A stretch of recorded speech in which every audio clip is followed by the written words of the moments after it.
Carrie.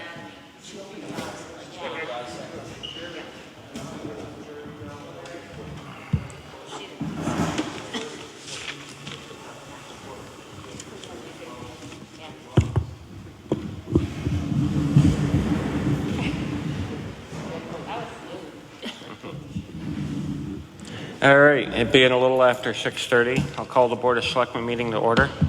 The first order of business tonight is we have a presentation on the asset management that Rick has been working on, so I will turn the floor over to Rick to introduce our speakers. Good evening.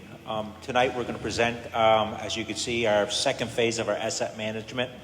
We've been working on our asset inventory, collecting all the data over the last 2 years of the second half of the system. So basically we're the western part of the system, we're the other side of the actual river. So that's what we concentrate on on this phase. We collected all our horizontal assets. That would be the water mains, the hydrants, and the gate valves. And with the help of Granite State Rural Water and Tater and Howard, we've classified all the critical assets, put a life expectancy to all the assets. We've got a funding strategy, and now we're here to present the asset management. And we also have Louis Udonius with DES that is in charge of the asset management grant program through DES, which I'm sure will want to comment before the night's over. So I'll let Brian Voice from Granite State Rural Water and Jenna Raza from Tater and Howard start the presentation. Hey guys, I'm Brian Voice from Granite State Rural Water. I'm the GIS manager. And so this project, this is for my part in it. We're working on developing the asset inventory of the water system, kind of building off what we did previously.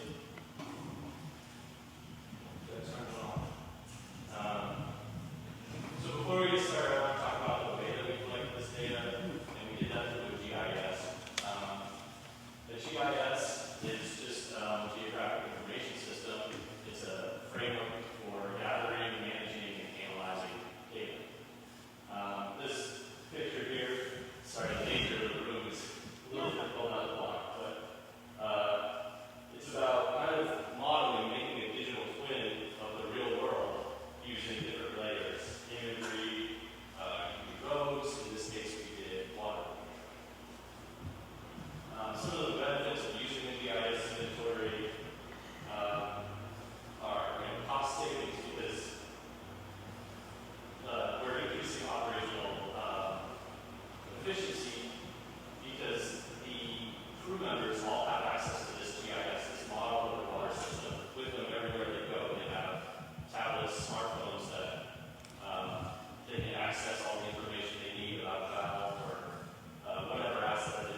inspections now, and then push out those inspection forms. There's a lot more we could add to it, but I've got an example here. This is Hooksett. They recently did this same project, and then afterward, they took all their water information, and then they worked with other departments in their town to overlay that information with stormwater, electrical utilities, sewer, whatever it may be, and that just helps collaboration, helps make sure people don't hit other people's pipes. Rick has talked about in the future sharing with the highway department and the fire department. Those are really great ideas. The last thing I want to talk about, this is a little bit aside from the inventory. But I want to show you guys an outreach tool that we are working on. This is called a story map. And it's just a different presentation tool. It's really great for just informing customers, the public in general, about what the water system is up to, how to be proactive, how they're delivering their services. So this is something that we would want to eventually put on the town website. And this really just, I'm not going to go into it, but this details what this asset management journey has been for Winchester. Talks about investment information here, links to EPA guides, an example of the GIS that people can kind of look around on. Again, detailing the inventory process, eventually the level of service, the condition analysis, all of that. And we've got another asset management brochure that we made for the previous grant that's available. So we're still kind of working on that, making sure we like the story before we publish that, but that's in the works. So, anyone has any questions? We'll take those, or we can move on to Dennis. Question back here. Natalie back here has a question.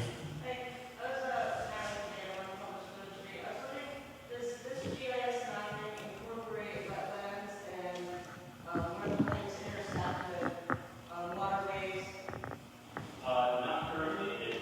That would be a really easy thing to add. The wetlands inventory is public data, so. Yeah. So certainly could add that. We could discuss that.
Oh.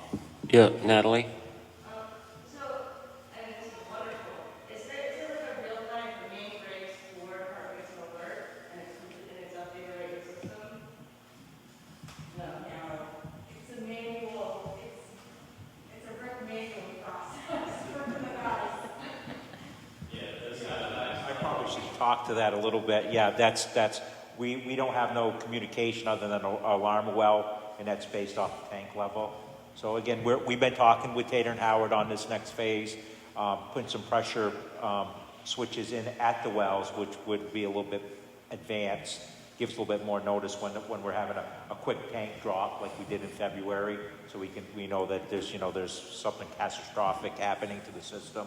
So and again, we've been working on we're working on this SCADA system, which we hope that we can move forward with it very shortly, but it's just a work in progress.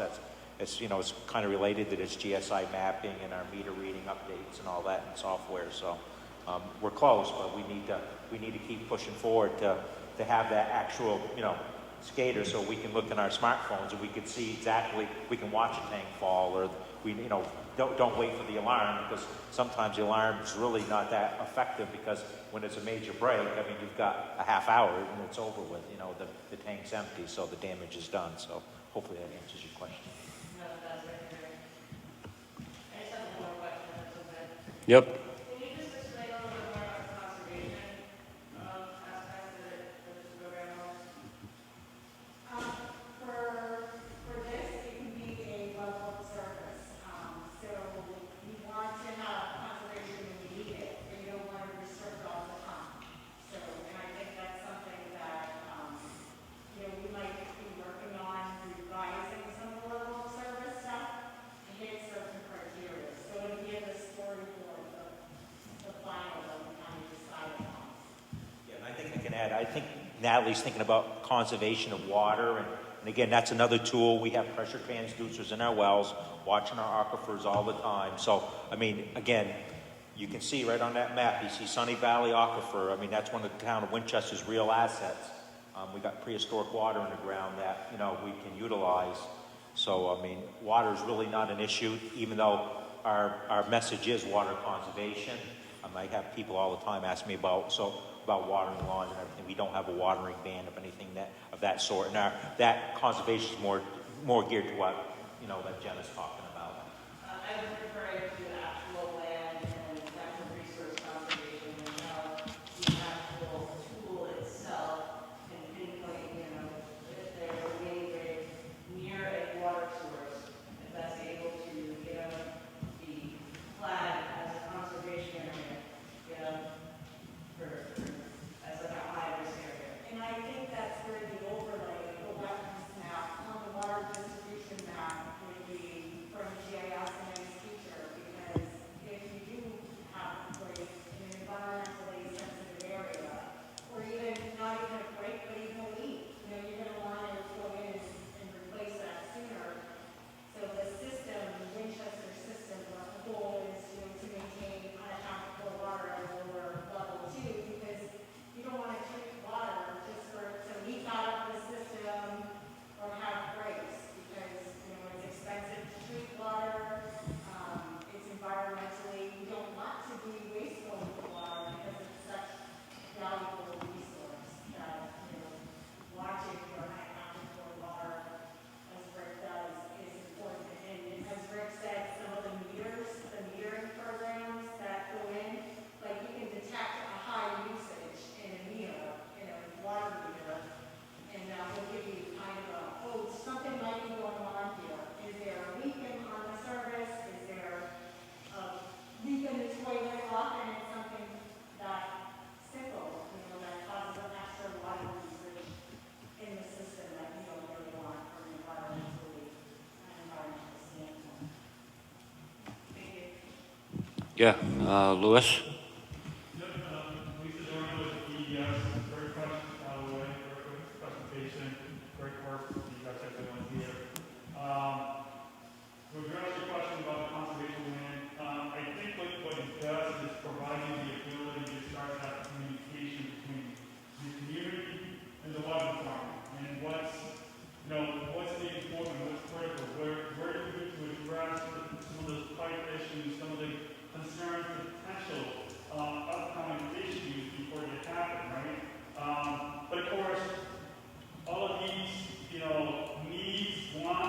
desires, they cost money. So it is important to be able to, keep it very transparent. When we talk about level of service, we all have customers at one point or another for something or another. We always want the best. We always want level of service way up here, but we only want them to pay down here for that service. So there's going to be somewhere in the middle, there's, the true law somewhere in the middle where, okay, we want to prevent from breaks happening. Well, I need to invest more money into the infrastructure. And by investing more money, yes, I could go out with loans and grants, but that's still going to cost us some money. And in reality, we all know that free money is hard to come by these days, although you wouldn't be able to tell by PES giving out money like crazy to the trust fund. But it is much harder to come by. So we need to be strategic with how we go about spending money and how we're going to be replacing the pipes and all the other assets. And that's what this really is. It's a tool. It's a data-driven decision tool for the community. And it is a conversation tool between the utility, the decision makers, and the customers. That's what it comes down at the end of the day, is being able to present to the community, to the stakeholders, okay, this is where we are right now, and this is where we like to go. This is what's going to take to get us there. So it's a very powerful communication tool. The story map could be an extremely powerful tool. As I used to work for a community myself, so for a water department, and I used to hear all the time, well, you guys never tell us what you're doing. You guys never share information. And I'm not saying that that's what happened in here, but it's common throughout utilities, where we try to provide as much information, but for some reason or another, it never gets to everyone. So being able to have it on the website and being able to say, okay, this is what projects that we're looking at doing, and this is the reason why we're looking at doing this. It's not just, gut feeling that project's going to break. No, we have data that it backs us up. It's been breaking for the last 5 years on a constant basis, one, two, three times a year. We need to fix this fight. Now you guys are more informed. Rick is able to say, okay, this street, Main Street, whatever street it is, we're going to have to close this street down because we're going to be doing some water replacement. And it's all on the website. You guys can get the information yourself. You don't have to wait for Rick to be going around and spreading the word. So I think it could be a very powerful tool. The asset management program in general is the way to go, not only for, like I mentioned, replacing it in the infrastructure or repairing the infrastructure, but also going forward. Right now, there's no federal requirement for asset management for drinking water, but it's coming soon, I guarantee you. So the fact that Rick and his crew took on this project early, it's great, because when the requirement comes down the pipe, they already have a purple. So I appreciate it. Thank you for taking the initiative and jumping on board with this. I think you guys are doing a great job. And, is there an opportunity to do more than what you guys are doing? Yeah. You mentioned that, so there's a little bit of preventative software out there that you can start putting data into it, and it kind of, it's like the magic wall. It'll tell you where there's going to be a break, and then you go ahead and go repair that. But again, there's a cost associated with any and all of these software, technology, tools. So, so for Winchester, the way that you guys are doing it, one step at a time and, small bites, I think it's the right way to do it. So, great job. Thank you very much. Any other questions from anybody? I just want to know two aspects of things, is that you're concurring with the water superintendent on two aspects. One is that the rating and the weighted ratings in this report that you're all in agreement on, and the second one is the most critical for me is table 2, which is the critical areas, which includes pump 1, 2, 3, a lot of water, a lot. So are you guys in agreement with that is the critical areas that need to be addressed almost as soon as we can? From an asset management standpoint, yes, I mean, it's in there. But again, there's a hydraulic study too, so you kind of, the way some of the improvements have been done is you overlay the two and see what is a hydraulic improvement and what is a poor asset rating. So in that case, you have another piece of the puzzle done with the hydraulic study. So it gives you another piece of data to make decisions with that. And yes, for ratings, we came up with, I believe it was 2018, the first round pick. So to be fair, we rated everything the same way. So we're kind of comparing apples to apples on the east side of the river, so to say. Because we ran out of funding in the first half, so we only looked at a certain portion of the distribution system, and the second grant was to add the rest of it. Thank you. Anybody else have any questions? One thing that I do want to bring up, and I didn't see in this report, but I know that it must be somewhere, is the total value of the organization, of the business. And that's one thing that I think people sometimes lose track of. You don't realize how much running a water business really costs, and how much how much you own. So I think that's a number, a figure that the more you put out there in front of people so they can understand what you're doing and how you're doing and why you're doing what you do, it'll be great. And I know just on the report, I think the replacement was somewhere near $32 million to do all of the replacements that were found to be critical. So that gives you an idea of how much the water business really is worth and how much money is needed to keep it going. Thank you. Anybody else? Nothing? All right. Well, thank you, Brian, Jenna, Louis, and Rick, of course, for the presentation and all your hard work. I think it's a great thing.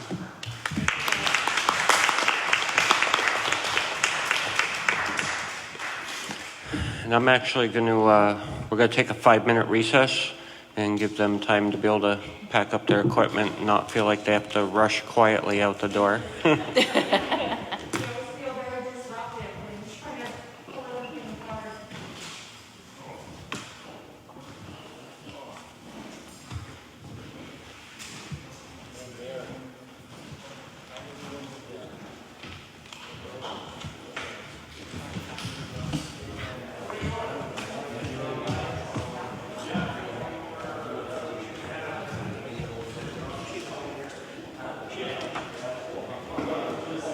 Good information.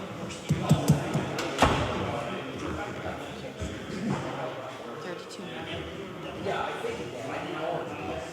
Nope. Yeah.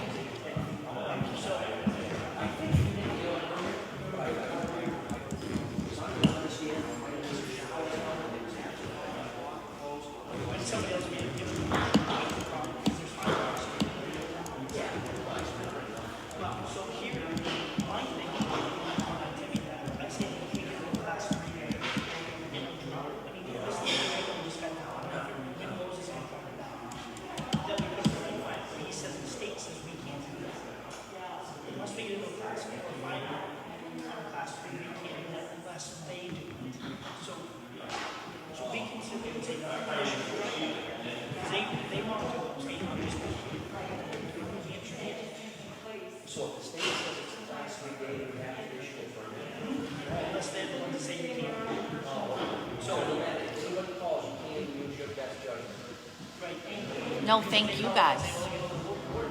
Have a great Memorial Day weekend. Yeah, I'm on vacation this week, so. Yes. Oh my God. I don't. I get a couple of days here and there. Like I had to carry over 2 weeks from last year. I just didn't have time. Yes, it was. Yeah. I mean, we were still working, so we were coming to work every day, and still waiting on customer, not in person, but over the phone and email. It was crazy. So, yes. Oh, absolutely. Yeah. Yep. So it's been busy. So I need to step away for a while. Yep, she's been home. Yeah, she's been home for a few weeks, and she got in. She reapplied to nursing program and got in. So now she's taking a summer course. So today, funny story, we get a box. She goes, "Mom, what'd you order?" I said, "I didn't order anything. It's in your name. What'd you order?" She goes, "I don't know. I didn't order anything." She opens the box, and it's anatomy class, and there's a dead rat, a brain, and a cow eyeball. I'm like, she was totally freaked because she didn't realize it was coming that quick. Her class just started Monday. I'm like, what are we doing with this stuff? Like, do I have to put it in the freezer or the refrigerator? Or what do we do? Why don't we put it in the basement? Thank you. Let's take it off the kitchen table. Yeah, so she's super excited. Yeah. Not so much about the rat, but she was excited about the brain. So. Yes, it is. Alive or dead. Well, she said she used to try, she was doing 40 hours, and then she just got busy. Thank you. Appreciate it. Bye. That's what that's what I just said to James. What? Thank you. The thing's still there. It's still going? Yeah. I didn't know. Yeah. Amy. Yeah. She was, you guys do realize our camera's still right? Oh, yeah. I turned. So Madison got into the nursing program, so everybody knows that. I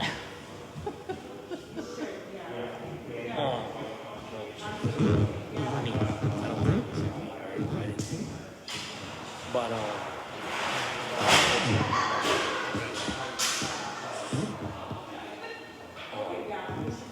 Maybe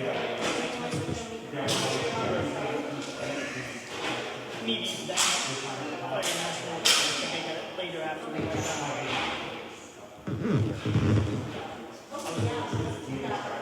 yeah, I was wondering, but, I figured that you were down. I didn't even know there was a fire until I was outside weed whacking and I saw Mackenzie take off, but I didn't pay any attention. And then a little while later, I had to gas the thing up, and then I heard sirens, so I said, "Oh, must be there was a fire." But, yeah, I didn't know how things were going over there with the. Okay. Are they finding enough? Like they're going to be able to replace this? They put another ad out Okay. because they've actually lost a couple. Really? Well, that's what I see you in here to talk about, paying for on-call or whatever it is. Which has already been discussed. Some of the papers.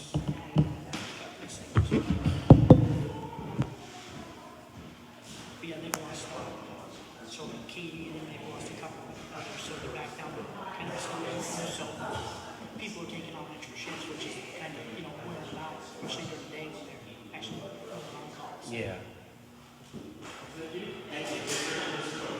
Yeah.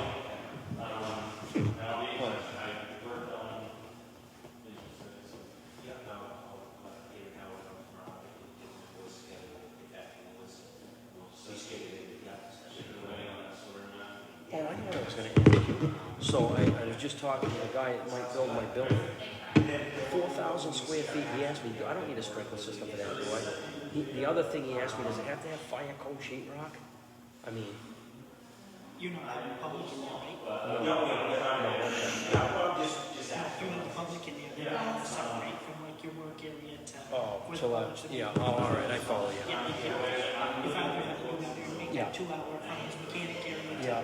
Oh, I heard all about that. he tried telling me, and I said, Dad, Barry doesn't make the rules, he has to follow them, you know? And the thing is, if somebody gets hurt, it's on him, it's on him. Yeah, sure. Yeah, that was just the two things. He wanted to know if it had to be sprinkled, any sheetrock fire barrier or whatever. And if you get a 10,000, is that what it was? 12,000? but then the criteria falls into And that's what innovators went through, right? Yeah.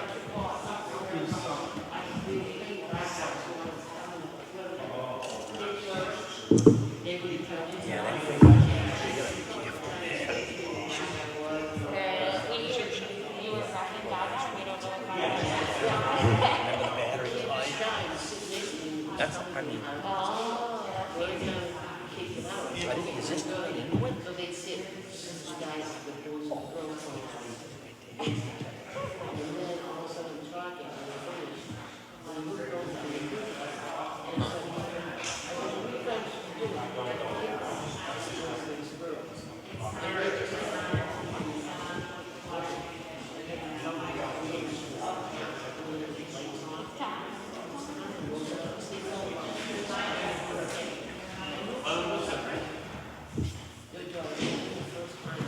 Yeah, we're probably gonna get in trouble.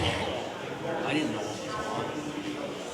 I did that last week. It's a good thing the battery was down over there. Yeah, because I was right there with the Barry.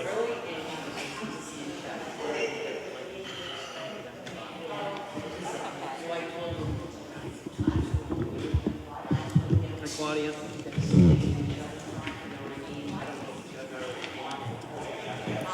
Boy, is it hot in here. Is Yeah. it better than this outside now? That it, Oh, yeah, It it's is? nice and cool out there. Yeah. Windows. Yeah. All right, I'll call the Board of Selectmen meeting back to order. And because it is very hot in here, hopefully we can get through all this pretty quick and get outside where it's nice and cool. Next order of business is going to be to approve the minutes from last week, May 19th. I'll make a motion to approve those. All those in favor? Aye. Opposed? None. Motion carries.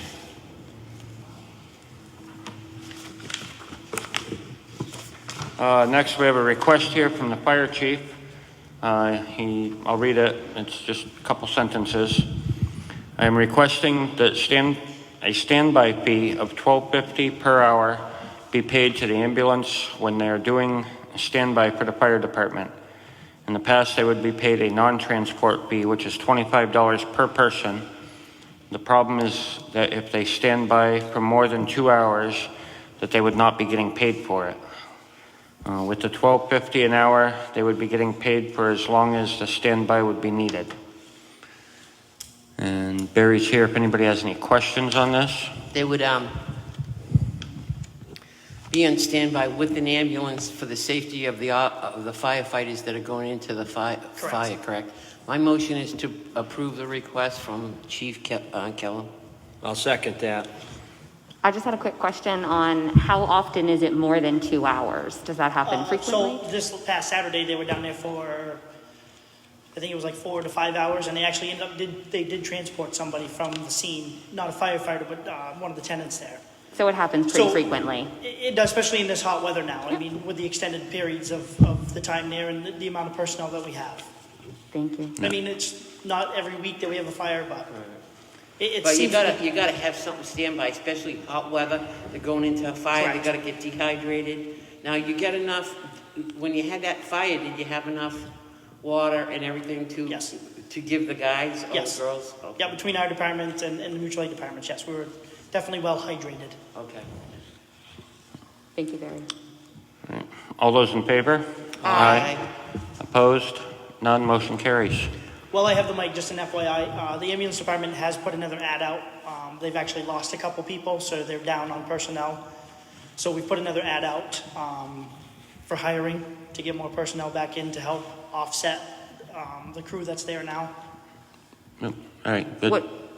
Sorry.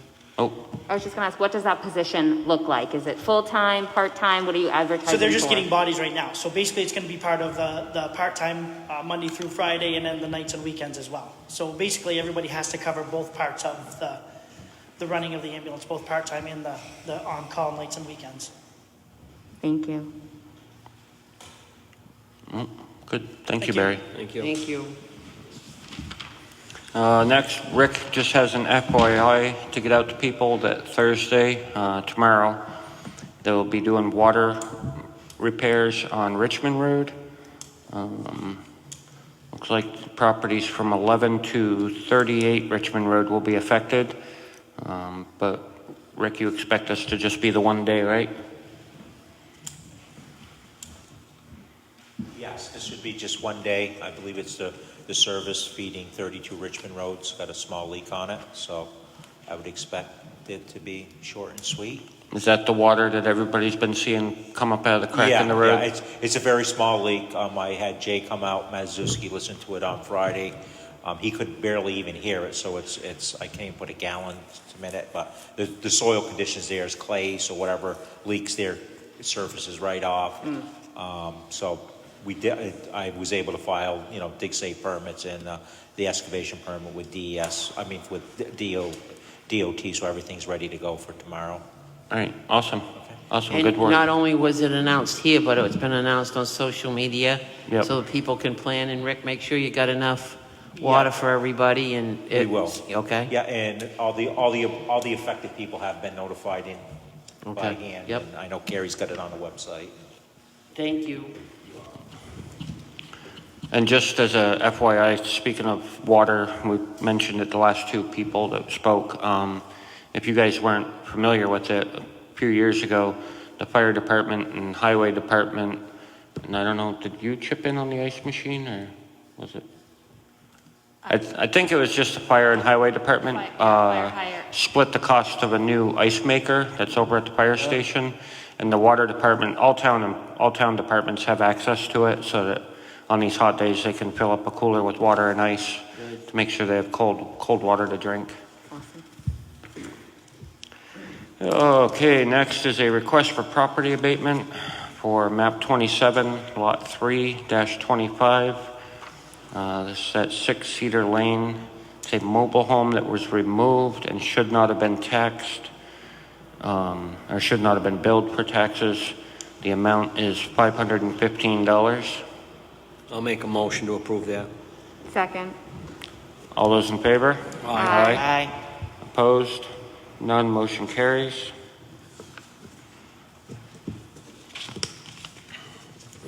Next, we have the town's tax warrant, and the total amount for that is $4,797,190. I'll make a motion to approve that. Second. Is there any other discussion on this? All those in favor? Aye. Opposed? None. Motion carries. Ben, there is a second one. It's called a supplemental warrant, and that is a property that was logged as exempt, which was an error. So I had to create a bill for a particular property. Okay. I don't remember the map a lot. It's on Snow Road. Yep. So the second one that Carrie just mentioned is for map 20, lot 7, the amount of $1,842. So moved. Oh, second. All those in favor? Aye. Aye. Opposed? None. Motion carries. Next, we have the water and sewer warrants. The water warrant is for $116,506, and the sewer is $88,480.35. I'll make a motion to approve both of those. Second. All those in favor? Aye. Opposed? None. Motion carries. There's just one page to sign on those. Next, Carrie put in an FYI that she has scheduled the public hearing, the first public hearing for June 9th at 6:30. This is on the land that the town would like to donate to the Historical Society. And the second public hearing will be held 10 to 14 days after the first public hearing, somewhere around June 23rd. It will be somewhere around June 23rd, she'll post it for the second hearing. So that's just an FYI for everybody that on June 9th, we will be having a public hearing. And that is posted. What land is that, Ben? It's the land over by right next door to the Historical Society building in Ashwaulet. 397 back Asheville.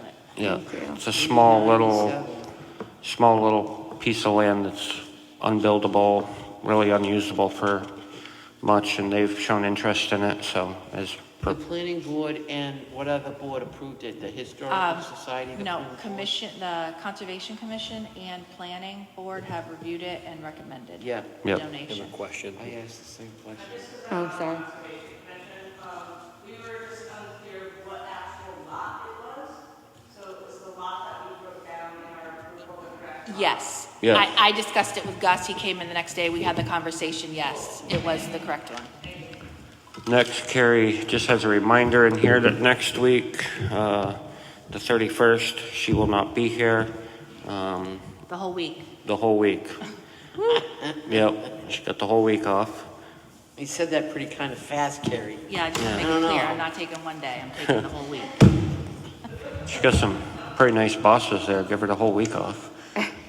This is time that it's being used from last year that I'm just getting to take, so. But usually we end up requesting Margaret to come in to take the minutes of the selectmen meeting that night. So Yeah. if everybody's fine with that still, we can Yeah. put in that request. You were requesting something about who's going to sign for... Oh, yeah, POs. I need somebody to be available to sign POs if, since I can't, so. I mean, I was the last one authorized to sign. I don't mind doing it unless somebody else wants to. Is it something that, I mean, I have a lot of flexibility during the day. Is it Yeah, something so that Ricky, you if need? you wanna, yeah, Ricky can call you. She'll wait and have a couple, not call you one, every day, but. Okay, I'm going to make a motion that Lindsay signs the PO during Carrie's absence next week. I'll second that. Thank you. Any other discussion on that? All those in favor? Aye. Opposed? None. Motion carries. So Carrie, that'll be next week, the 1st through the 31st through the 4th. Yeah. Yep. Don't spend all our money at one point, right? Promise. Okay, next we have a bunch of oath of offices. I will just go through and read them all, and we can make one motion at the end for all of them. So the first one is for Lou Fox to the Zoning Board. Next would be Gus Ruth to the Conservation Committee. And Mim Johnson, Conservation. Natalie Cavedo to the Conservation Commission. Kristen Bagster as a Conservation Commission alternate. Larry Wood, Lawrence Wood, for the Broadband Committee. And that's all of those. I'll make a motion to approve all of those. Second. All those in favor? Aye. Aye. Opposed? None. Motion carries.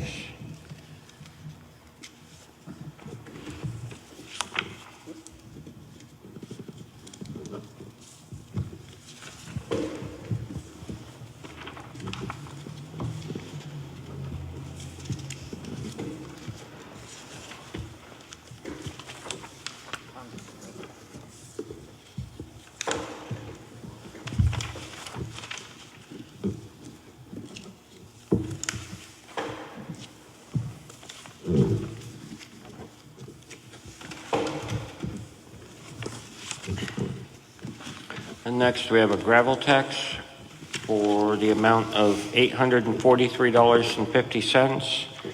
This is for map 15, lot 51. I'll make a motion to accept that. And I'll second it. That's the Metro one, right? Yes. Correct. Okay. Yep. All those in favor? Aye. Opposed? None. Motion carries. I feel like I'm signing my house away. Every week. Yeah.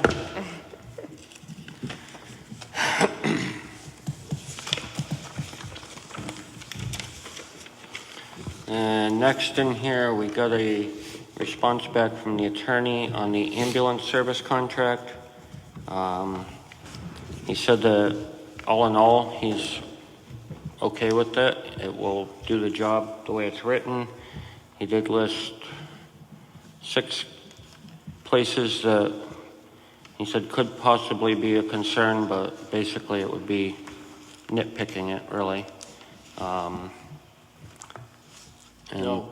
I read through the things that he put down as what I'm calling a concern. And most of this stuff it's outlined in the contract. It's just not outlined to a specific type of incident. For example,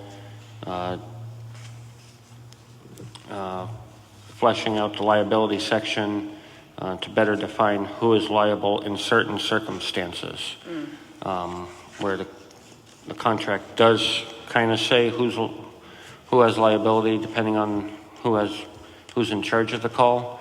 But he was just wondering if we should maybe go a little bit further with it. But I've always found that when you start pinpointing things, then you end up missing something, and then that just ends up a loophole that somebody can fight to get out of liability because it wasn't mentioned in the contract.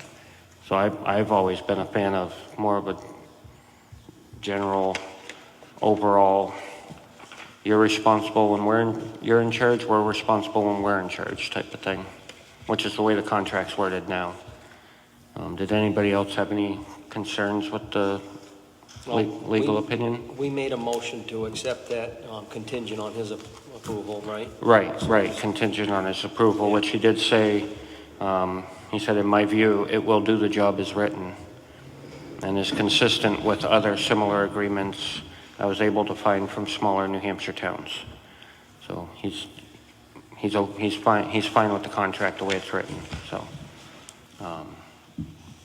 I guess because we already made a motion on it contingent on him, if everybody's okay with the legal opinion and okay with us signing it, we can, for some reason, it's only got 3 signature spots. That was how we drafted it.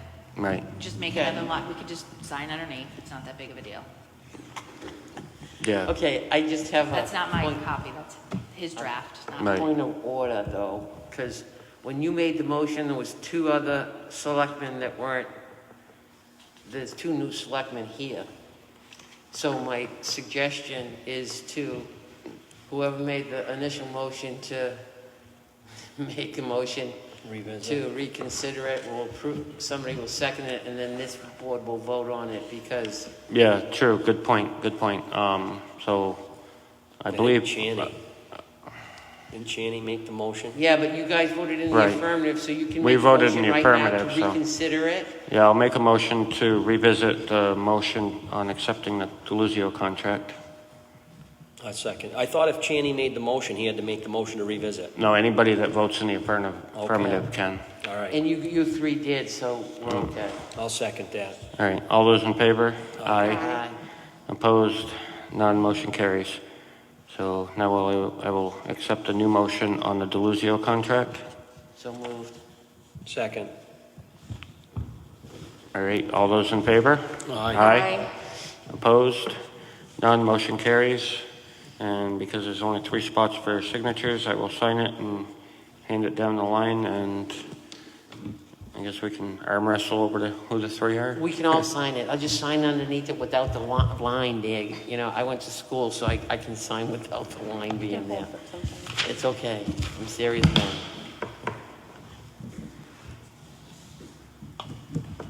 We'll have Kerry sign it. You sign the next one. Which attorney reviewed that, Ben?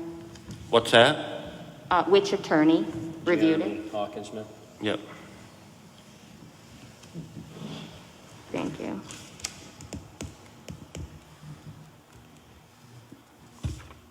Today the 26th? Yes. Yes. Yeah.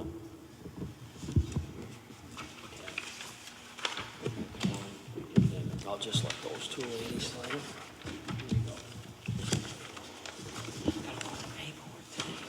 I went with that.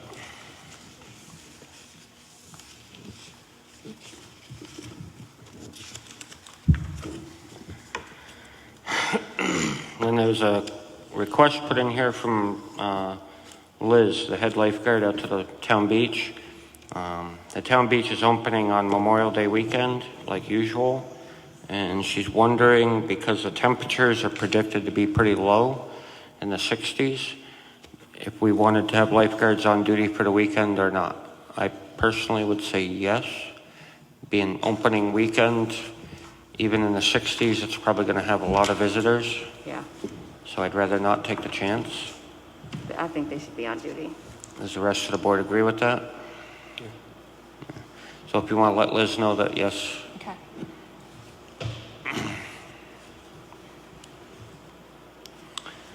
Next is a request.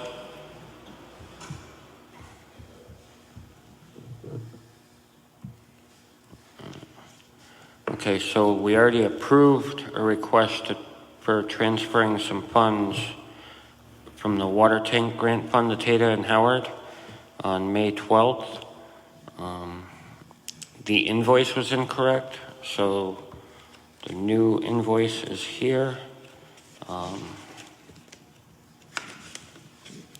It was short $150, so we have to add that $150 into it. Yep. Do we need a new motion?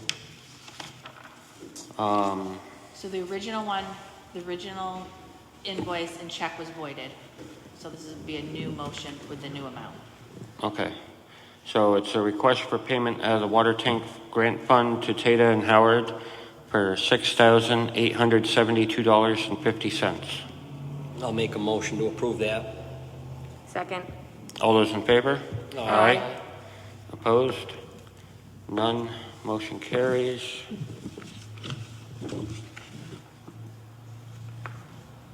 Spending a lot of money on that tank, Rick. Thank you. The second page only had room for one signature for my signature, so I signed it and I took off the little sign here sticker so it didn't confuse anybody. Next, Amy put a request in for payment. Well, this is for a transfer from the landfill to the highway department for the winter maintenance.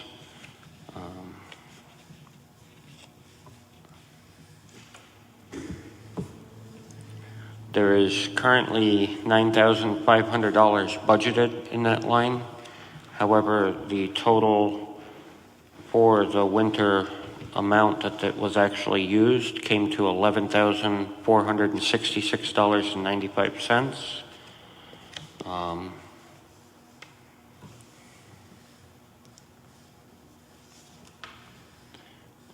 We would, if we did the transfer of the entire amount, we would end up overdrafting that line in the landfill budget.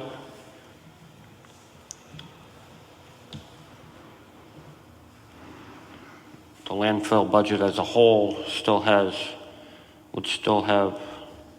looks like it would still have the money to cover it, so it wouldn't overdraft their entire budget, it would just overdraft that one line.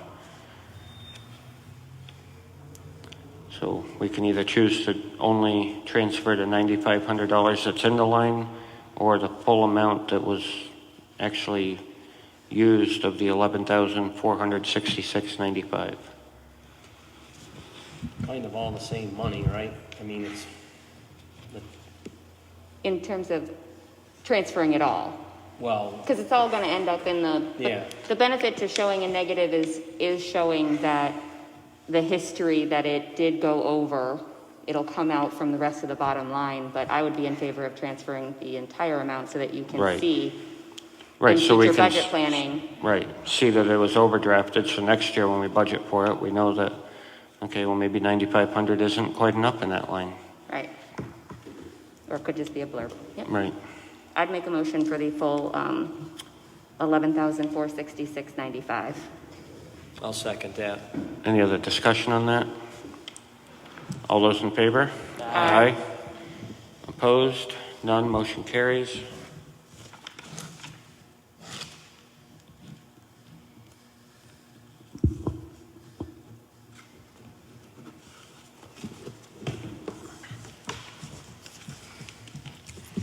Next is a transfer from the ambulance billing account for reimbursement of payroll. The total amount is $26,465.99.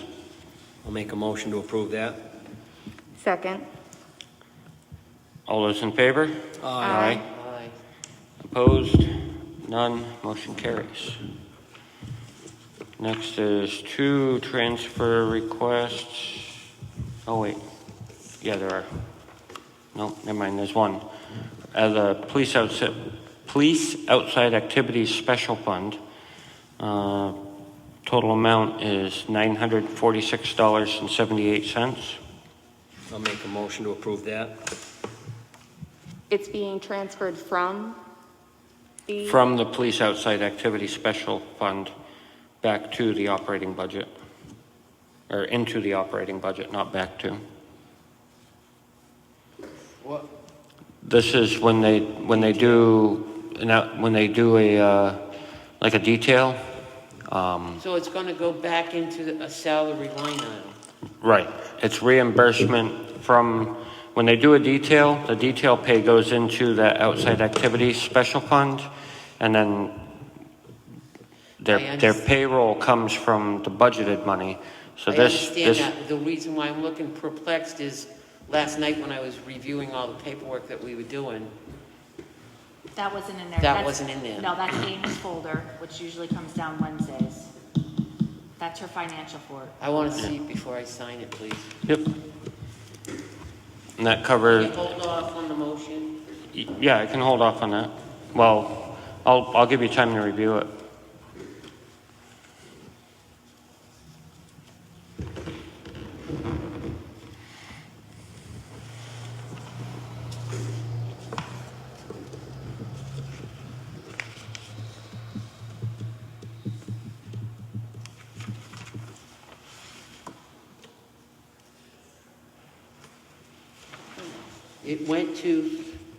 It went to 3 different offices? That's what it looks like, yeah, looking at the line items.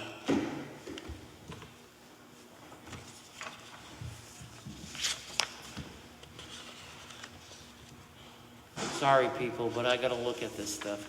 Hang on.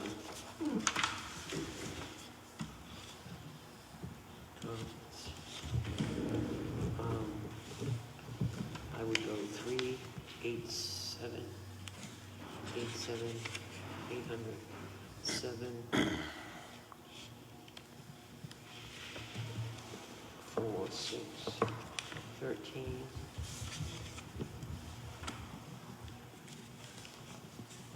Oh, the bill amount is different than the actual amount that the offices get Yes. because Get money they from take cruisers. money out for like the administration, right? Yep. 292, 9, 17, 5. So it comes from the outside activity fund and into that salary line. Yep. Okay, I'm ready.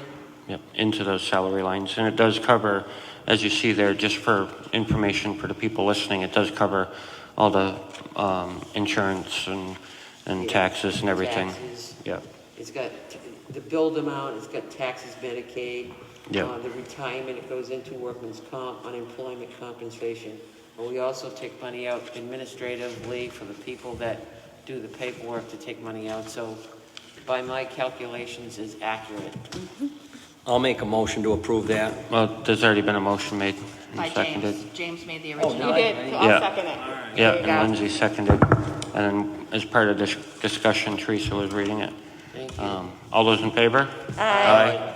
Opposed? None, motion carries. You just gotta hand that back to me so I can sign it. And then back this You way. gotta too. sign it. Yeah.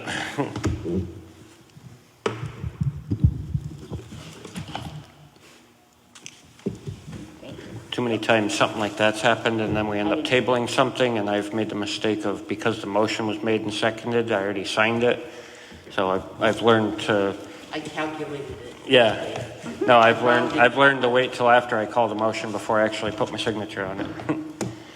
Next is a request for payment out of the Cemetery General Maintenance Fund to Nichols Tree Care for $1,000. I'll make a motion to approve that. Second. All those in favor? Aye. Aye. Opposed? None. Motion carries. And then there's another request from the trustees of the trust funds, or request to the trustees for payment out of the Evergreen Expendable Care Fund to J. Roy Excavating for $12,400. And as a quick explanation on this, this is to remove the pine trees. And they did get 3 quotes. And J is the cheapest of the quotes. They got one from McClure's Tree Service that was $40,000. One from Wilcox that was $20,800. And then J. Roy was $12,400. So their recommendation was to go with J. Roy. I'll make a motion to approve that. Second. All those in favor? Aye. Opposed? None. Motion carries. That's that stand of pine trees out in front of the cemetery that will be coming down. The 31 of them, right? Yep, 31. Yep. Sherry sent me a picture, and a couple of them have huge holes. They're hollow, like she could stick. Well, it's the part of the patch that was also impacted by the microburst Yes, a on few the years ago. conservation side, Yeah, yep. yeah. Yeah, it loosened up quite a few of them, They're and just quite a mastic few waiting to are go over. It's very rotting out. dangerous, you Yeah. know, it's very dangerous to have Yeah. them there. Yeah, it'll definitely make it safer for people to be out there. Yeah. The last thing in here was discussion on a request from the police department. I believe that Lindsay and Teresa, you had asked to discuss this week. So Amy I'm sure you guys had a chance to review all this. Amy has put together numbers of what is actually in the budget and what figures would work. Because the original figures that were presented to the board a couple months ago that we tabled afterwards because the numbers weren't quite correct. And Amy went through and gave us the correct numbers for those line items.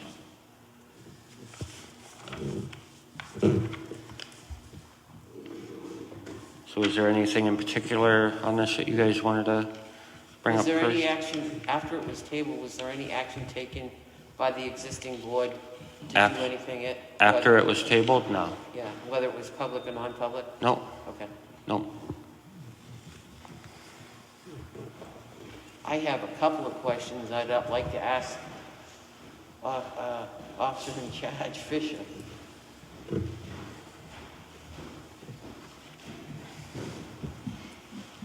Good evening, Jim Fisher. How you doing, Jim? Representing the police department. I'm doing well, thank You don't mind if I call you Jim, right? I've known you for how many years, right? Many years. Okay.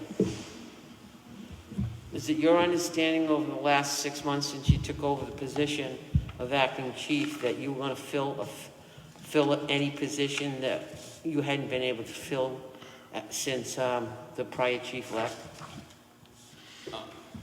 I'm sorry, can you?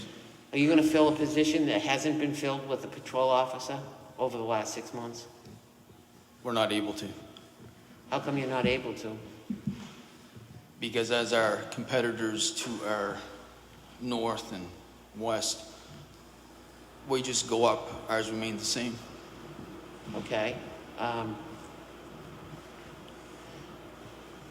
How have you been able to survive right now then in the last 6 months with not having that officer in I mean, because you budgeted for 5 patrol officers, right?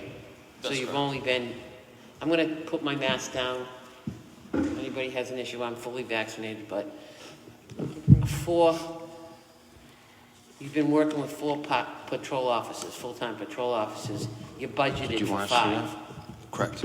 Okay, so what have you been doing and how have you been able to work with 4 patrol officers instead of the 5th? Do you need that 5th officer? I guess I was getting mixed messages last week. Do you need them? Do you want that 5th officer? Are you saying no, that you don't want the 5th officer?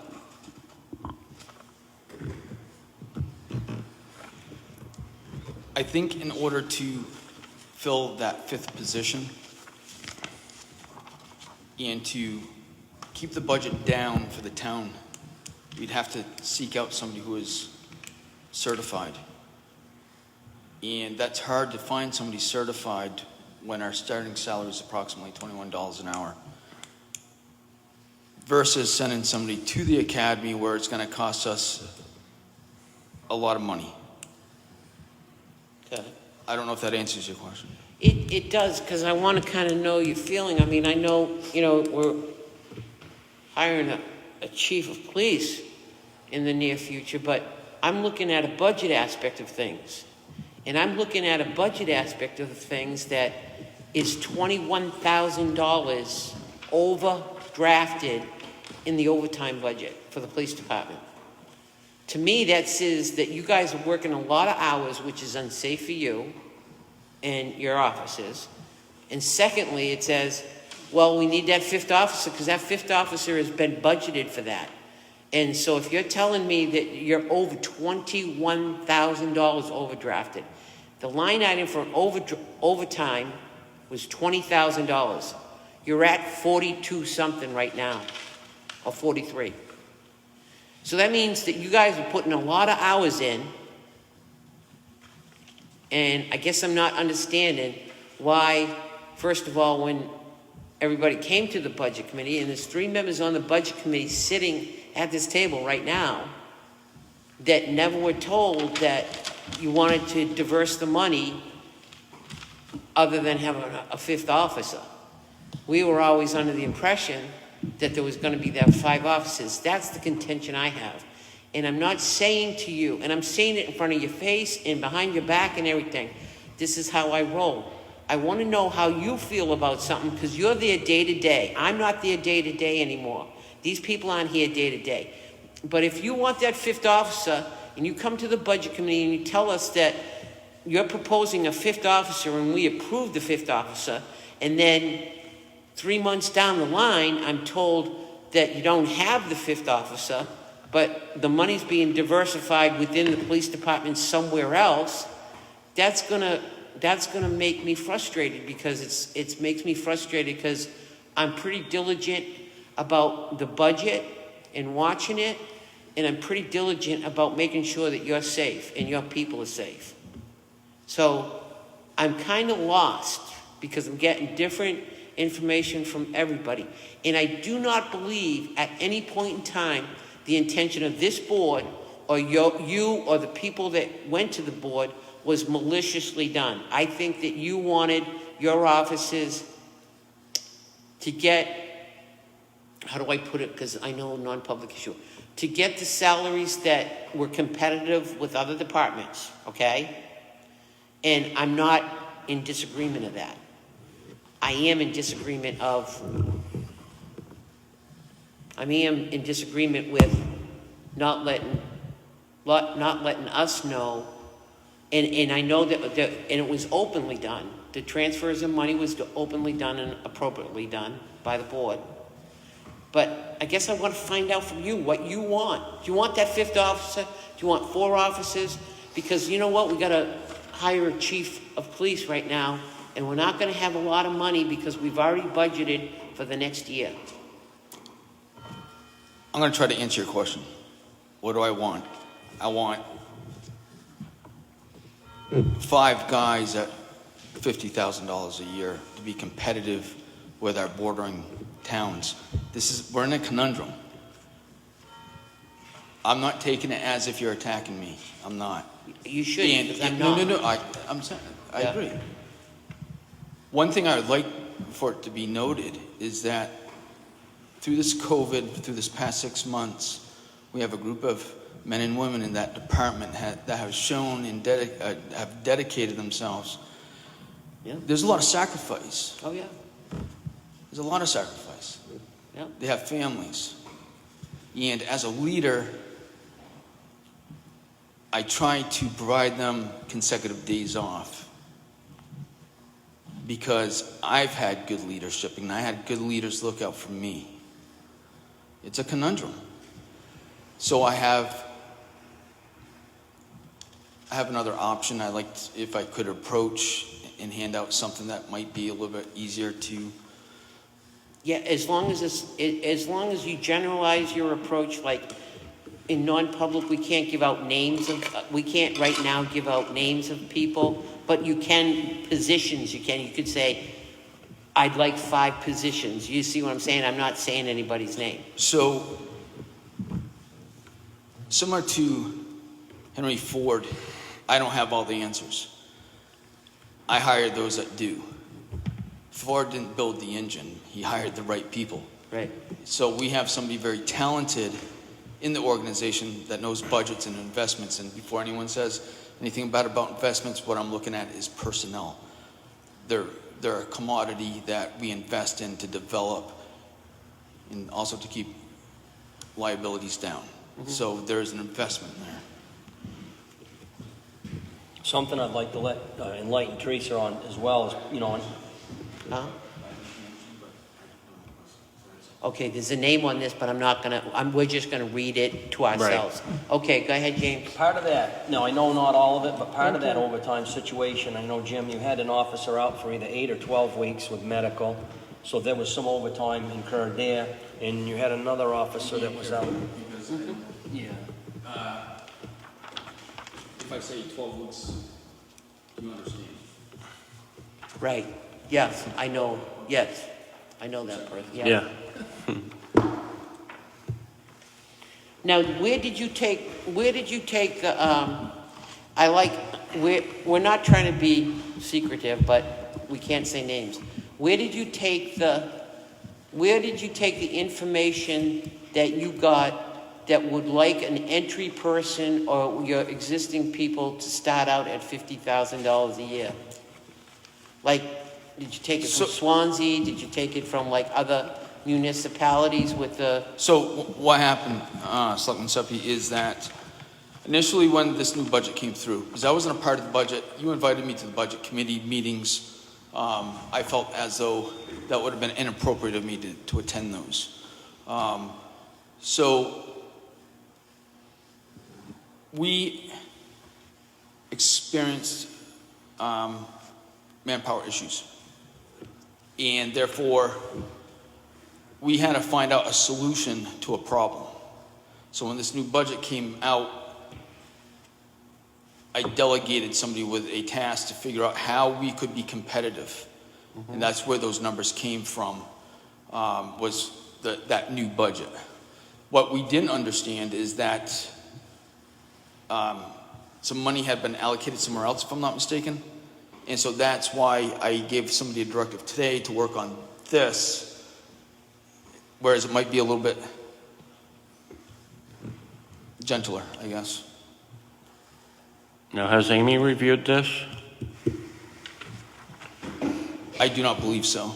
Because I'm just wondering if Well, we know that she has the, The new numbers the that total, we received. the total amount I know you got from Amy. Yes. But I'm wondering if these other numbers reflect, I can't accurately answer. I didn't ask. right, I'm wondering if they reflect for Social Security, taxes, retirement. I think that the best thing for us to do right now, and I know it's, I know you're probably tired and want to go to bed, go home, but tomorrow, give this information to Amy so she could put in those numbers and we could get an accurate depiction. But you also need to understand something outright too, is that when you're trying to give your officers the competitive salaries, you have to have it in the budget.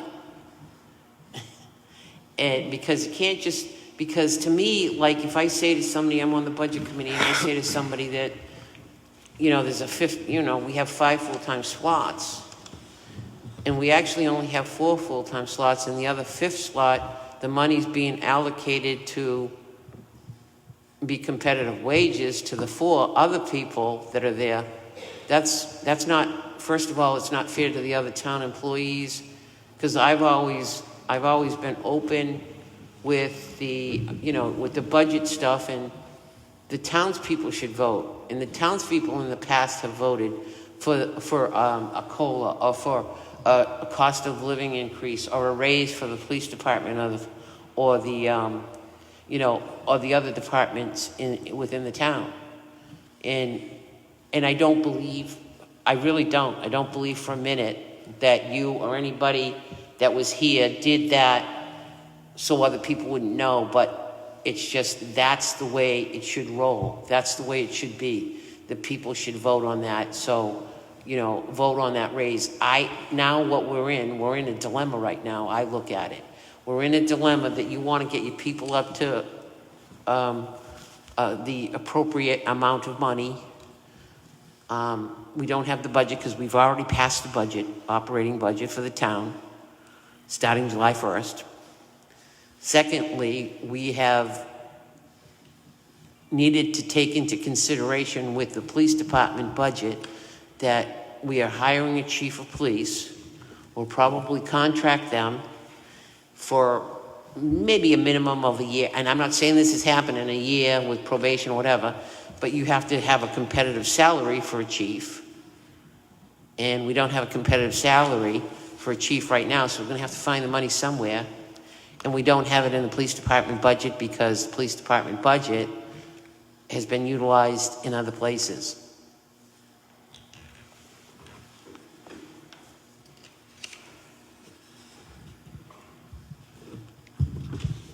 And I have always respected you, you know that. Absolutely. I always respect your honesty with me and what you want. And I'm asking you to your face. That's why I asked you in front of everybody, what do you want?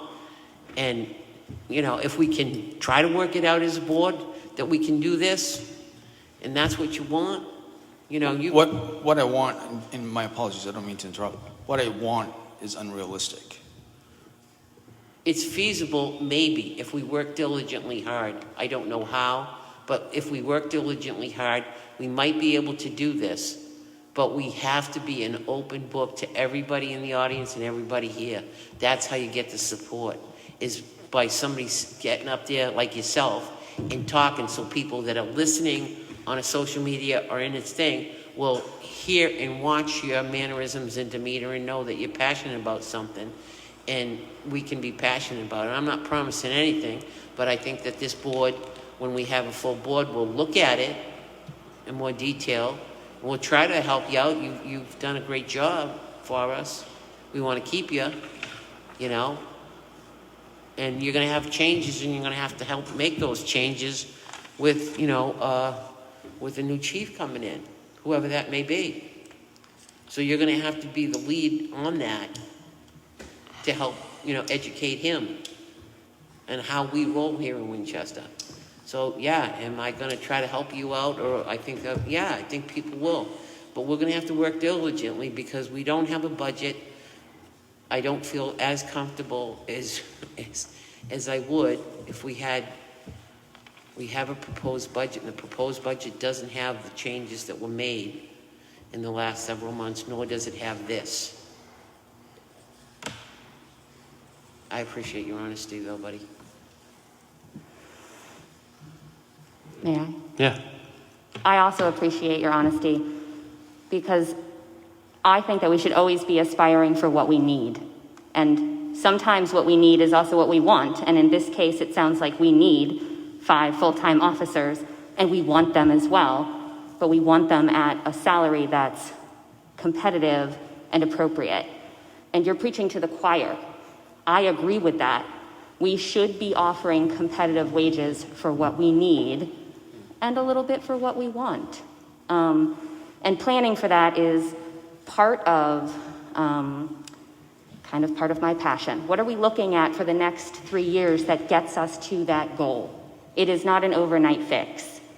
And some of these increases that have happened, and some that are proposed are between, 5 and 10% increase on a salary. And that would be a little inappropriate, considering that's not an accurate trend for what we currently provide to our existing employees.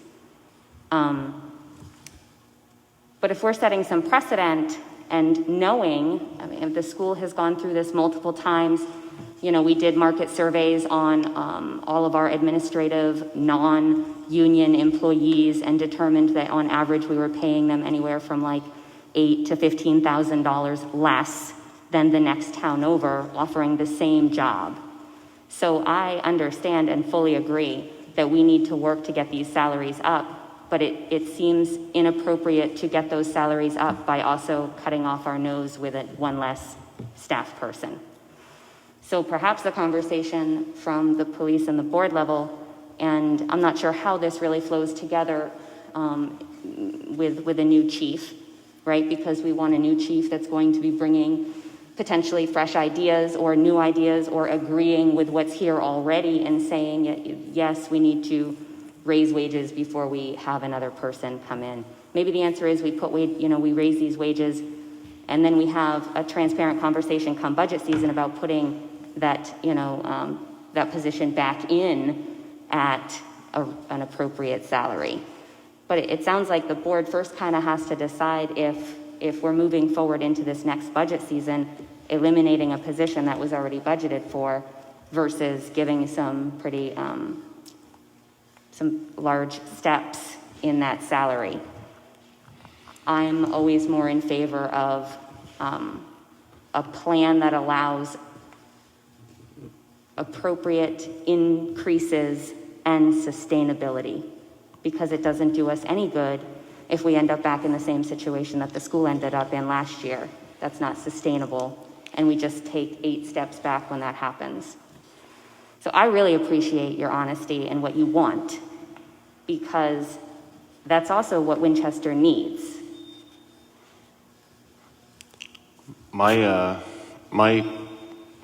thought on this was going to be that because we're hopefully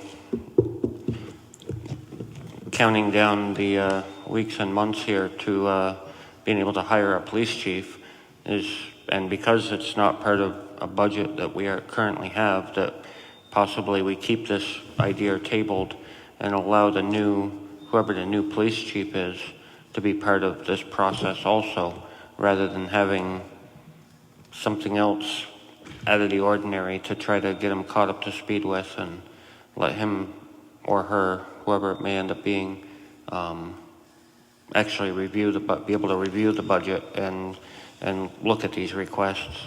And Jim knows very well that I fully support our police department. I fully support the idea of paying them a good wage. So by no means do I want to prolong any of that. However, at the same time, I do feel like it should be part of whoever the new police chief becomes. I think it should be part of that responsibility also myself. If I may, Chesterfield, this increased pay raises, we've lost 2.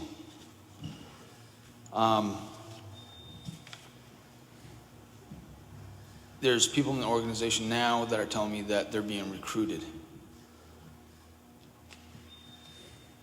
What is their value? They've worked hard during these 5 months.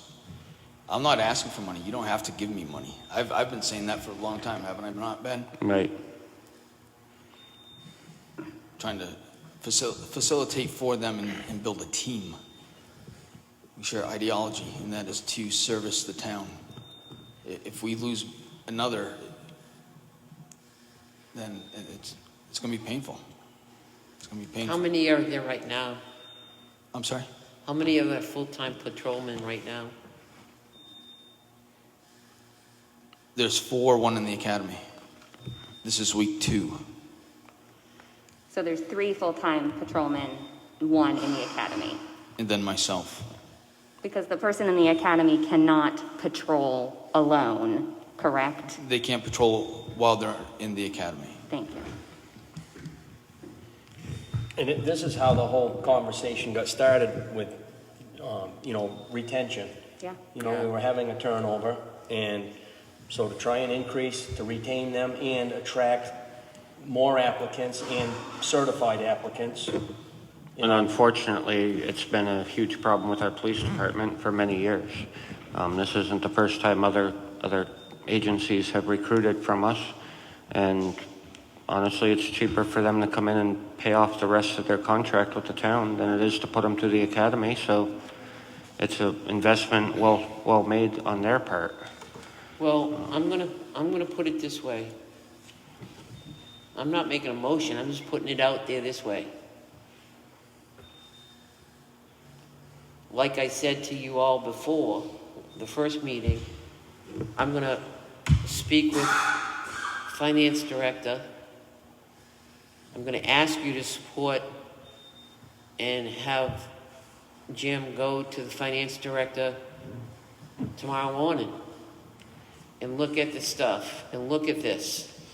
And I'm going to, on my own, at some point in time next week, probably Monday or Tuesday when I'm off, is go up there and speak with her in detail, in length, about the existing budget between now and June 30th and July 1st of next year, and look at if there's any feasible, possible way, openly, that we can help facilitate this request. And I would agree with you, I want to wait till the chief is there to do it. He or she would be the administrative thing.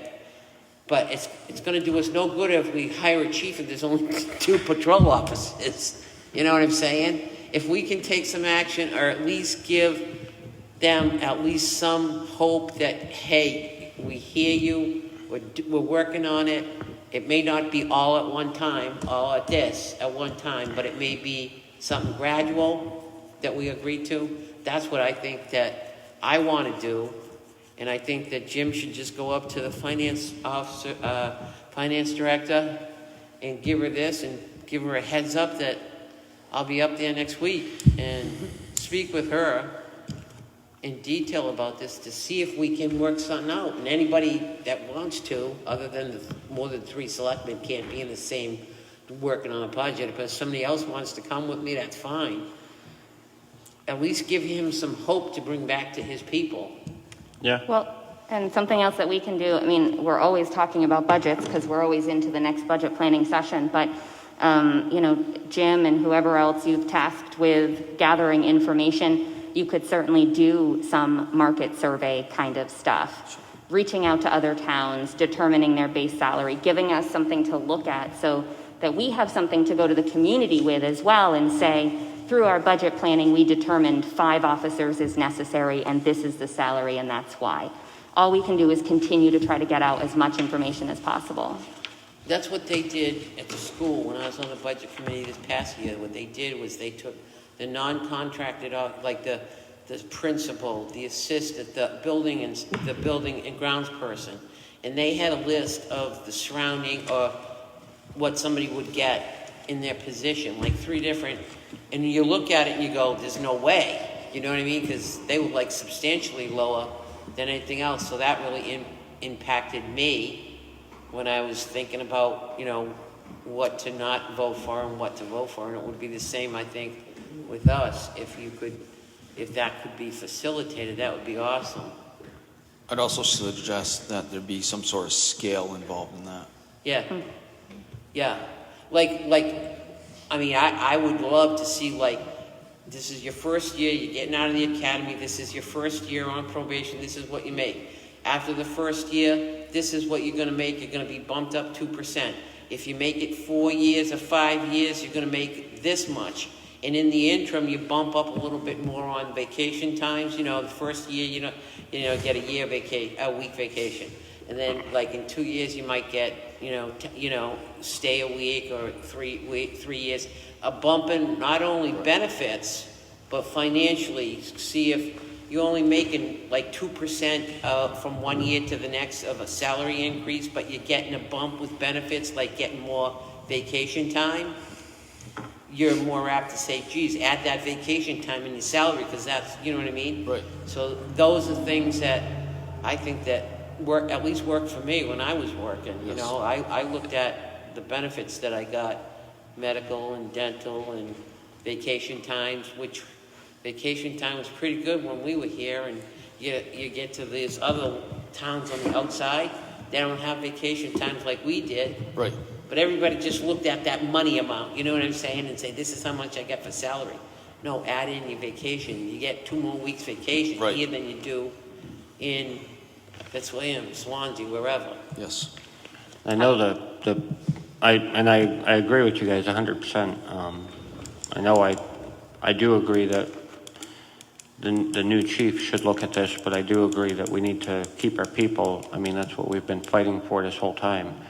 And I know the previous board had made mention of it quite a few times, and I'm willing to bet that everybody over there on our police force knows how I personally feel, because I've told everybody. But you can reassure them that I still personally feel they're highly valued employees to the town of Winchester, and they've been great employees, and they've been great friends to all of us in the community. So.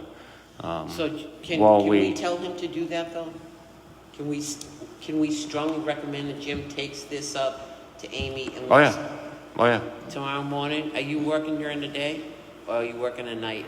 Whatever you do, leave the paperwork for her, because I don't want to come here on like Tuesday and find out. Even if it's his day off, he's Can I have still a going copy to come in now? and do it. She can do it. Yeah, that's right. I'll take care That's of right. it for She you. can see the names. I had 2 quick questions. Yeah. One, just unfamiliar with, are there any grant or economic relief opportunities for essential employees or our police that have continued to work during the pandemic?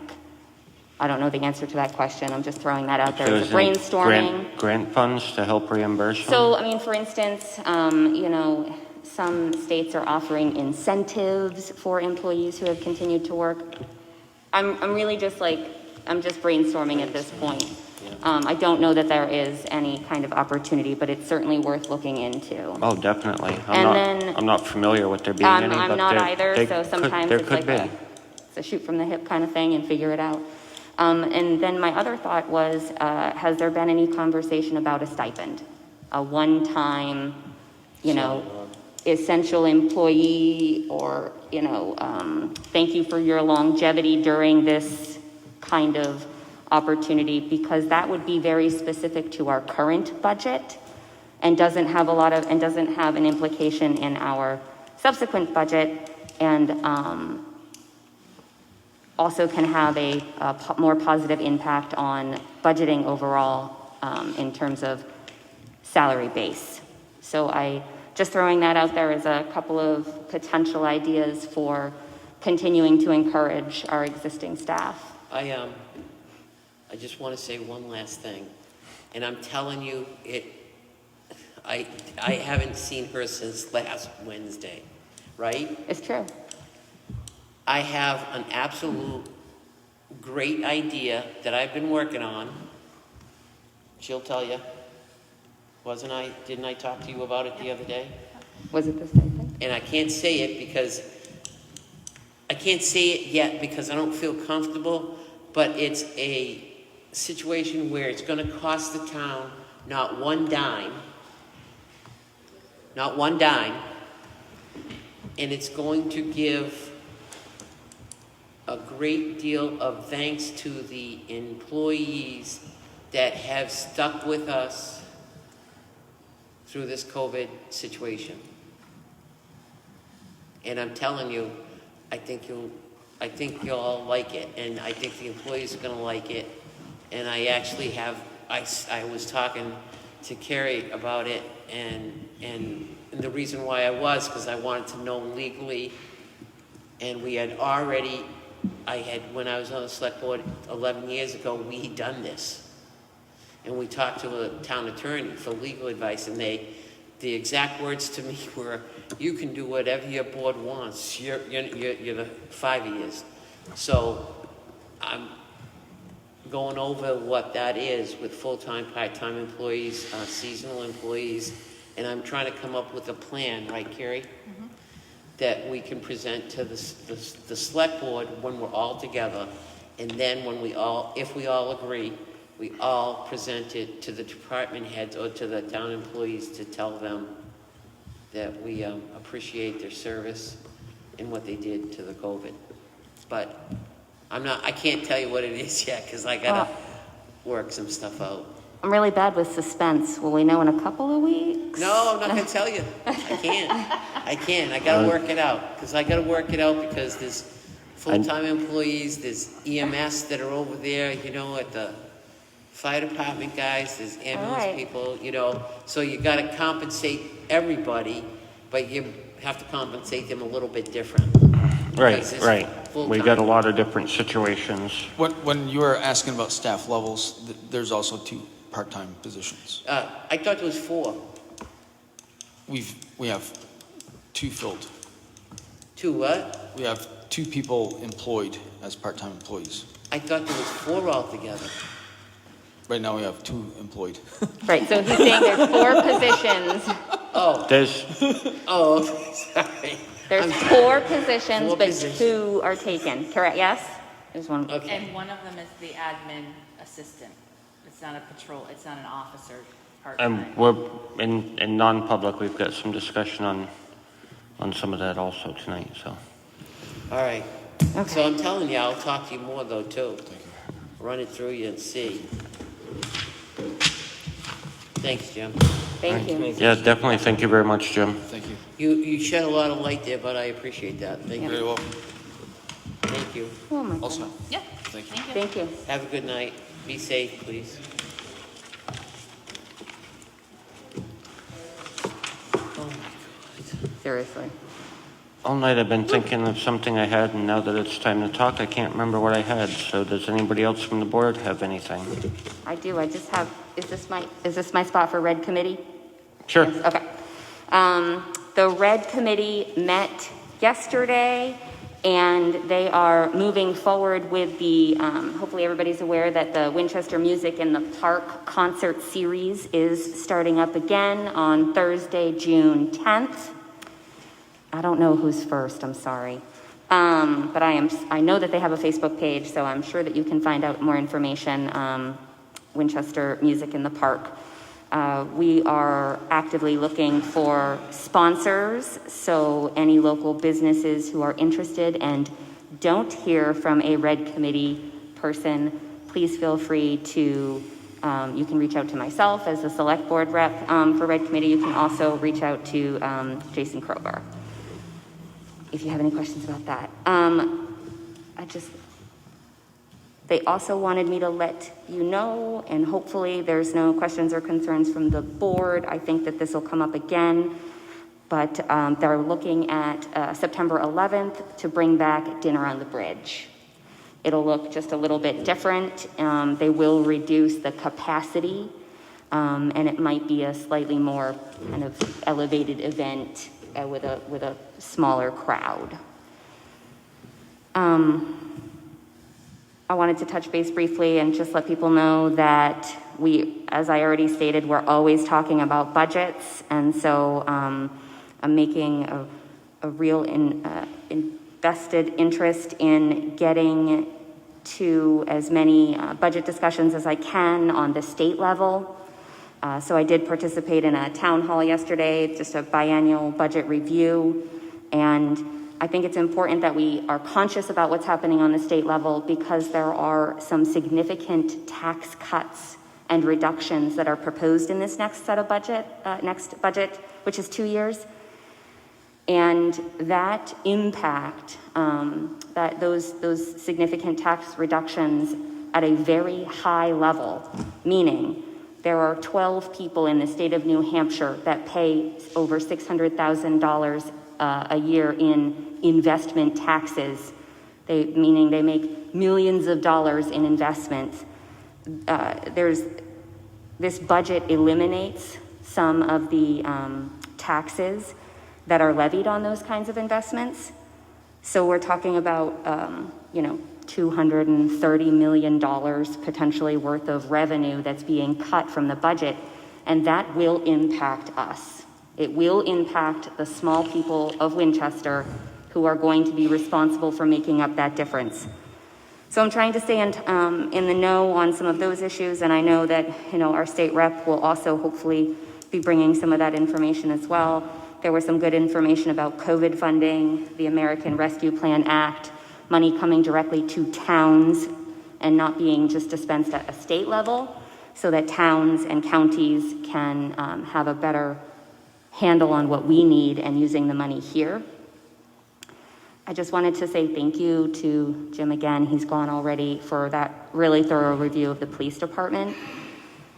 And last week there was a little bit of, we were talking about firework permits, and there was a little bit of scuttle about people setting off fireworks and the importance of having a permit and why the fire department needs to know.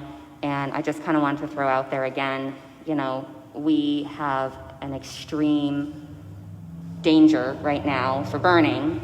And while you might think that it's completely okay to light a little fire on your property, that could have a significant impact on other people and on our natural resources, as Winchester is surrounded by beautiful, gorgeous state parks. So just as a reminder, safety first. All right, thank you. That's all I had. Thank you, Ben. James, did you have anything? No, I No? Teresa? You good? All right, at this time I will open it to the floor for 15 minutes of public comment.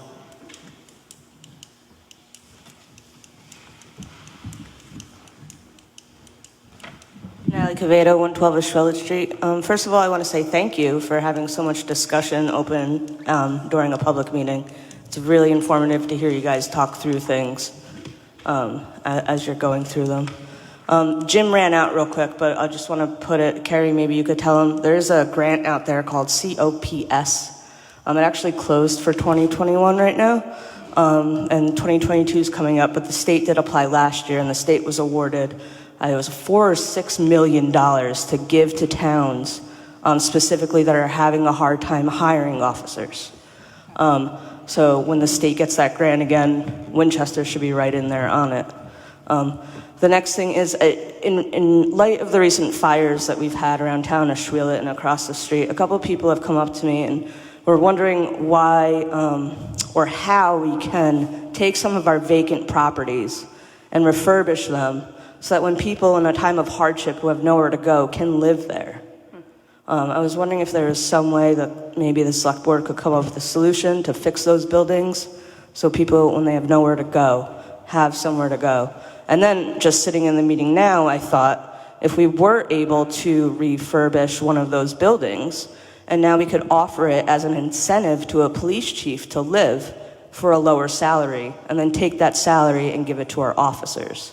So it seems like a good long-term goal, but that's all I got for you. Thank you for your time. Thank you.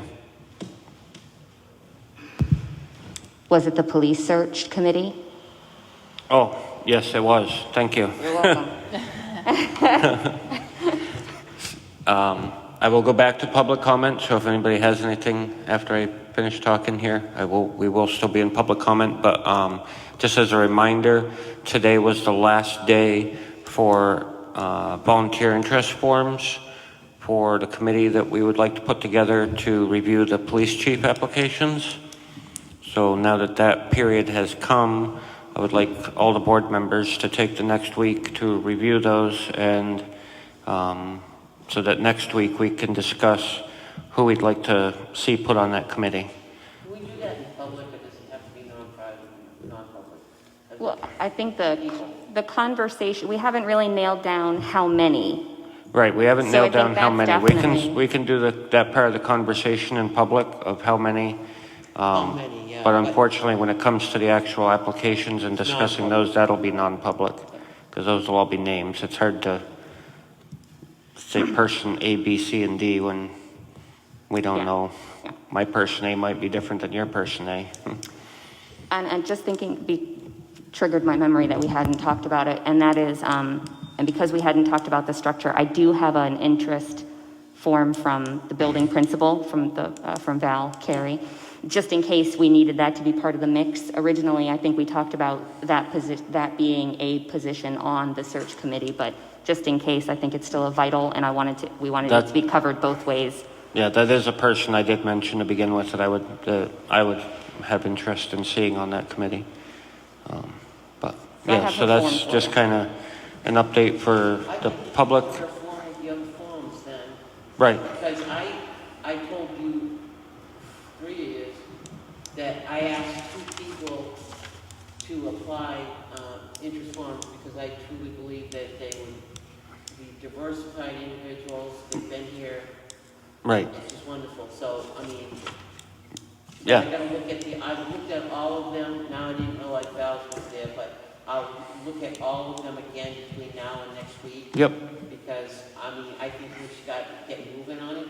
We should discuss how many people are gonna be on it and who those people are, so they can get notified, and MRI could get involved with speaking with them, because I think MRI group might be something we need to fall back on with them. Oh, definitely. Have them work with this committee to get the questions for all the candidates, the same question, but diversified. And I think the Right. MRI form, it said that MRI would interview each, whether it's a selectman or a committee, to find out what their interest would be and what their priority that they see a chief of police like. And I Right. think that is really, it's something we need to start moving on.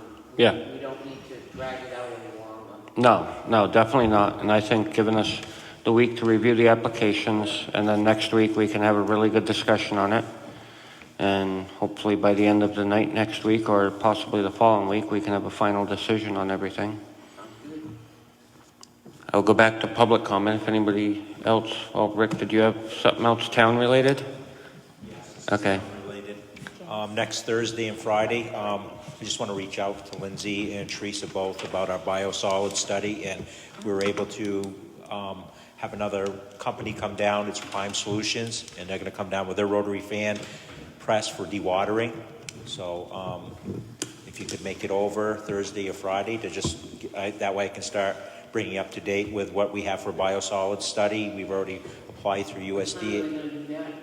Well, they're going to land Wednesday night, so they'll set the machine up Thursday morning. We're going to have to wire it, run, do some plumbing and do a few things. So I'd say Bobby by midday it should be up and running.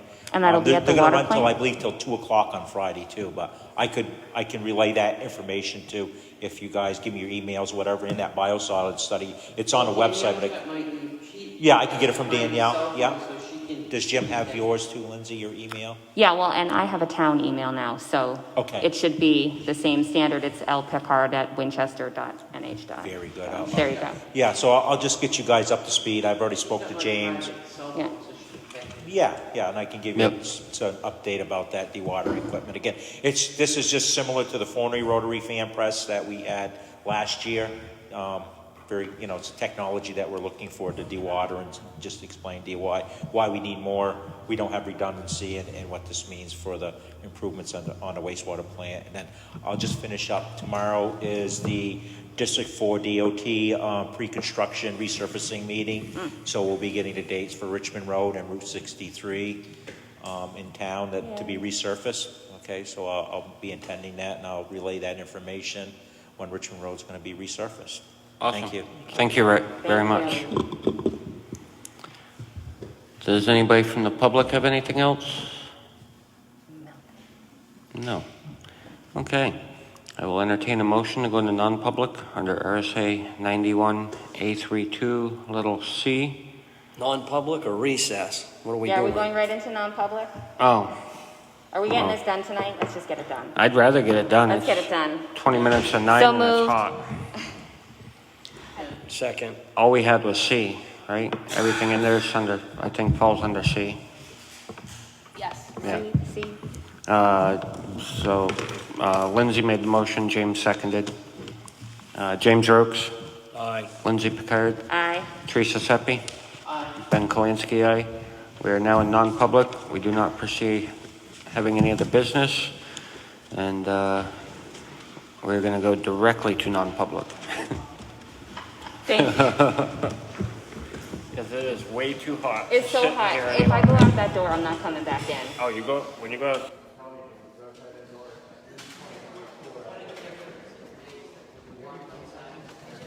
They're on my table. Here.